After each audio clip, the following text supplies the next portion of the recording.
Hindi pa undas ha, January 8 pa lang. Pero bakit may mga nakatirik na kandila dito sa Luneta? Mga kandila ito ng mga deboto ni Jesus Nazareno. Matyagang naghihintay sa pagsisimula ng traslasyon sa pagbubukang liwayway. Sir Melchor, bakit po kayo naandito ngayon?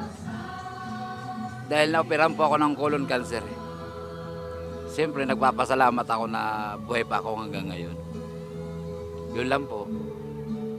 Bakit po kayo ngayong gabi naandito at hindi... Bukas ba nandito din kayo? Mamaya pong alas 2 na madaling araw, uuwi na po kami ng Antipolo. Hindi na po kasi kaya kami nakakapag-procession dahil sa sobrang marami na rin tao eh. Uuwi na lang po kami. Taon-taon po ba kayong nandito? Opo. Naputol lang po ng lockdown. Tapos start na naman po kami ng 2023. Anong nararamdaman nyo po kapag ganitong may vigil, may mga kandila kayong tinitirik?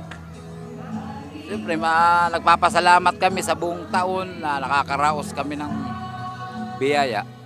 Bakit po kayo nandito ngayon? Nagpapanata lang po, sir. Papanata para mabigyan ng kalakasan ng pangangatawan. Bakit po gabi nyo pinipiling pumunta dito? Trabaho po. May trabaho po. Ma'am, ano pong ulam nyo ngayong gabi? Binili namin dyan lang sa tindahan, adobong manok at saka adobong baboy. Ano pa pong meron kayo ngayon? Ang meron na lang po kaming pagkain, apple. Ayan, panghimagas namin. Tapos yung mga kandila. Ayan po, parang ano po namin yan, ano ba yun yung alay sa pagsalubong na ano, sisindi kami ng kandila hanggang dumating yung alas 12. Yun lang. Papasalamat sa sa isang taon. Kasi yearly kami mula po nang namanata kami dito, yung asawa ko. Yearly kami punta, nahinto lang kami nung pandemic. Tapos ayan, first time nayaya na rin namin dito, sumama.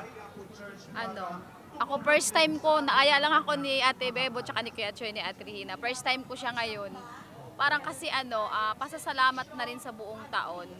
Tsaka parang may nararamdaman talaga akong kakaiba, kaya pumunta kami dito, sumama ako sa kanila. Parang pagkakaroon na rin siguro ng blessing, tsaka good health para sa aking pamilya, parang gano'n. Sa magdamagang vigil na ito sa Luneta, makikita natin na ang taunang pista ng Poong Nazareno ay hindi lang tungkol sa prosesyon, pero tungkol din sa matyagang paghihintay, pag-aabang sa liwanag ng pag-asa. Paterno West Makel, Rappler, Manila.